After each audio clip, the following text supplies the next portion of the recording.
बिस्मिल्लाहिर्रहमानिर्रहीम, अस्सलाम वालेकुम। मैं शाहिद सकलैन हूँ। आप मुझे मेरे यूट्यूब चैनल फेसबुक पेज पे देख रहे हैं। आज 11 मई है और पीर का दिन है। बरतानिया में होने वाले बल्दियाती इंतखाबात जो हैं वो उन्होंने माइग्रेट्स के लिए स्पेशली वो लोग जो पाकिस्तानी, हमारा तो कंसर्न सबसे बड़ा जो है वो पाकिस्तानी होते हैं, उनके लिए ख़तरे की घंटी बजा दी है। क्योंकि इन इंतखाबात के जो नताइज हैं उन्होंने ना सिर्फ वहाँ पे हुकूमत को परेशान किया है और हुकूमत के लिए वो हैरत अंगेज़ थे, बल्कि बहुत सारे जो सियासी मुबस्सिरीन हैं उनके लिए भी ये नताइज जो है ये बड़े ही हैरानगी का बायस बने हैं।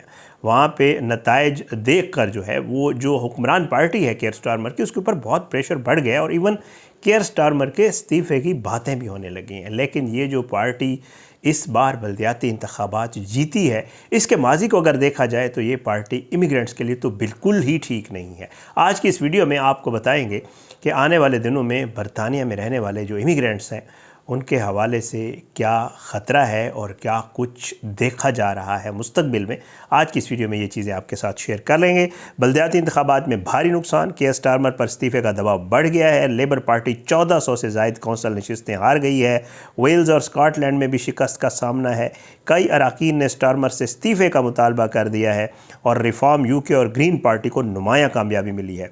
गार्डियन के मुताबिक बरतानवी वज़ीर-ए-आज़म केयर स्टारमर को बल्दियाती और इलाकाई इंतखाबात में लेबर पार्टी की बड़ी शिकस्त के बाद शदीद सियासी दबाव का सामना है और लेबर पार्टी इंग्लैंड में 1400 से ज़ायद कौंसल नशिस्तें हार गई है, जबकि वेल्स और स्कॉटलैंड में भी इसकी पोजीशन कमज़ोर हो गई है। पार्टी के बाद अरकान पार्लियामेंट ने मुतालबा किया है कि स्टारमर आइंदा चंद माह में वो जो है ओहदा छोड़ने का ऐलान करें, ये कहा गया। अब इसके बाद केयर स्टारमर ने खिताब किया, वो भी आपको बता देता हूँ। बरतानिया के वज़ीर-ए-आज़म केयर स्टारमर का कहना है कि मैं कहीं नहीं जा, लोगों को उम्मीद देने की ज़रूरत है। हालिया इंतखाबात और लीडरशिप चैलेंज से मुतल्लिक़ खिताब करते हुए केयर स्टारमर ने कहा कि इलेक्शन के नताइज इंतहाई मुश्किल थे, जिनकी ज़िम्मेदारी कबूल करता हूँ। उन्होंने कहा कि ज़िम्मेदारी अब तब्दीली लाना भी मेरे ज़िम्मेदारी है और हमें ख़तरनाक मुखालफिन का सामना है। अगर हमने दुरुस्त रास्ता अख्तियार ना किया तो मुल्क तारीख राह पर गामजन हो जाएगा। स्टारमर का कहना है कि लोग बरतानिया के हालात से मायूस हैं। कुछ लोग मुझसे भी नाराज़ हैं। मईशत मुस्तहकम करने और NHS की वेटिंग लिस्ट कम करने में कामयाब हासिल हुए। बरतानवी वज़ीर-ए-आज़म ने कहा कि ब्रिटिश स्टील को नेशनलाइज करने के लिए जो है कानून साजी इस हफ्ते जो है वो बादशाह की तकरीर का हिस्सा होगी और ब्रेग्जिट ने बरतानिया को कमज़ोर किया है।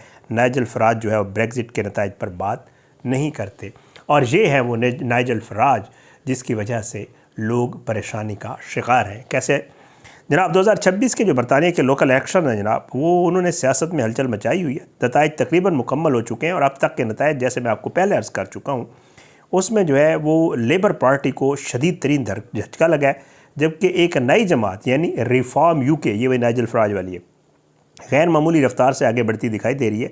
ये इंतखाबात सिर्फ काउंसिल्स की तब्दीली नहीं बल्कि बरतानवी सियासत के बदलते मिजाज की वाज़ेह तस्वीर बन चुके हैं।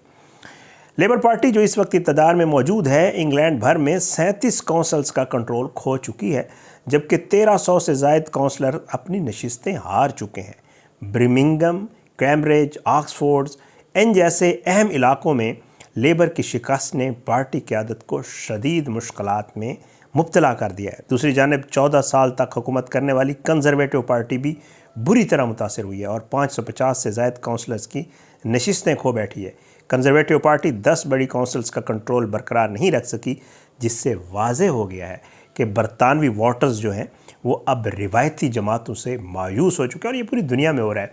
क्योंकि आपको पता है ज़्यादातर ममालिक में जो है वो पुराना सिस्टम चल रहा है, पुराने सियासतदान हैं, पुरानी पार्टियाँ हैं और ये जो नई जनरेशन है ज़ाहिर है उनसे वो जो ख़यालात हैं उनके या जो पुरानी पार्टियाँ जिस तरह चल रही हैं उनसे ये लोग बिल्कुल ही तंग हैं और वो कुछ नया चाहते हैं और उनकी जो अपनी सोच है उसके मुताबिक मुल्क को चलाना चाहते हैं। तो इस वजह से आपने देखा हर जगह पे जो है वो तब्दीली जो है वो नज़र आती है।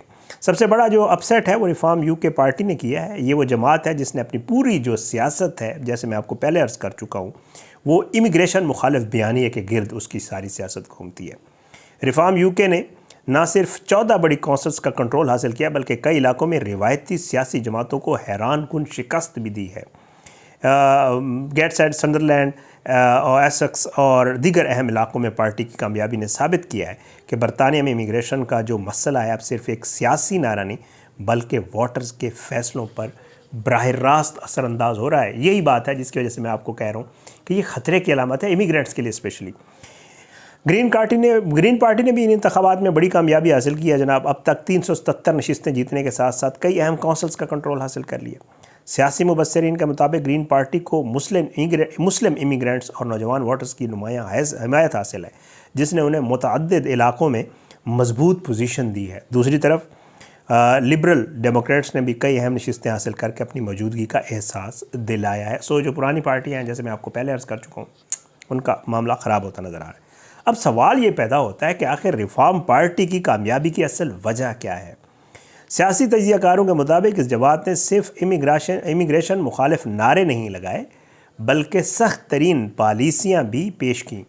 पार्टी लीडर जो नाइजल फराज हैं, उन्होंने वाज़ेह ऐलानात किए थे कि अगर उनकी जमात इक़्तिदार में आई तो ना सिर्फ गैर कानूनी इमिग्रेशन ख़त्म की जाएगी, बल्कि मुस्तकिल रिहाइश यानी ILR के निज़ाम को भी ख़त्म किया जा सकता है। इनके मुताबिक लाखों इमिग्रेंट्स को बरतानिया से बेदखल करने की पॉलिसी पर अमल किया जाएगा। और इन्होंने तकरीबन, जो मुझे याद पड़ता है, तकरीबन वो कहते हैं कि मैं अगर इक़्तिदार में आया तो 6 लाख के आसपास इमिग्रेंट्स को मैं फ़ारिग कर दूंगा और वापस भेज दूंगा। और यही सख्त बयानिया इनकी मकबूलियत की सबसे बड़ी वजह भी बनता दिखाई दे रहा है। आपने देखा नाइजल की जितनी भी रैलीज़ होते हैं, जितने वो कोई इवेंट्स करते हैं, उनमें बहुत बड़ी तादाद में लोग आते हैं। और इनका जो नारा है वो बरतानिया फ़र्स्ट ही है। वो कहते हैं कि जी बरतानिया ही सब कुछ है, बाकी फिर बाद में देखेंगे, इमिग्रेंट्स को यहाँ रहने का कोई हक़ नहीं है। सबसे जो बरतानिया के रिसोर्सेज हैं वो बरतानवी लोगों पे ख़र्च होने चाहिए, ना कि बाहर से आए हुए लोग यहाँ आबाद हों। और उनका ये ख्याल है कि बरतानिया से बाहर निकाल देना चाहिए इमिग्रेंट्स को। रिफॉर्म यूके की इस तेज़ी से बढ़ती हुई मकबूलियत ने बरतानी सियासत में ख़तरे की घंटी बजा दी है। लेबर हुकूमत पर शदीद दबाव बढ़ रहा है और पार्टी के अंदर भी इख्तलाफात जो है वो खुलकर सामने आने लगे हैं। और कियर स्टारमर जो है उसने नताइज को सबक आमोज़ करार दिया है, जैसे मैं आपको पहले अर्ज़ कर चुका हूँ। और उन्होंने कहा है कि हुकूमत को अवामी तवक्कुआत पर पूरा उतरने के लिए मज़ीद काम हमें करना होगा।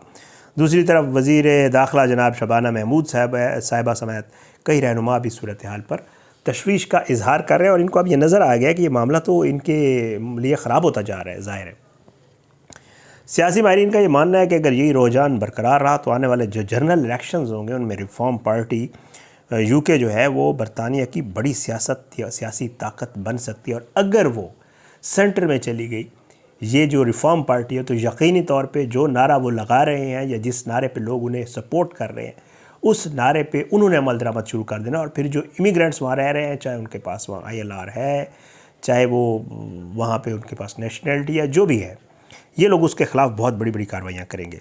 और इमिग्रेशन मुखालिफ बयानिया बरतानवी सियासत का सबसे अहम मौजू जो है वो बनता जा रहा है। और यही मसला मुस्तकबिल की हुकूमतों के लिए सबसे बड़ा चैलेंज भी साबित हो सकता है।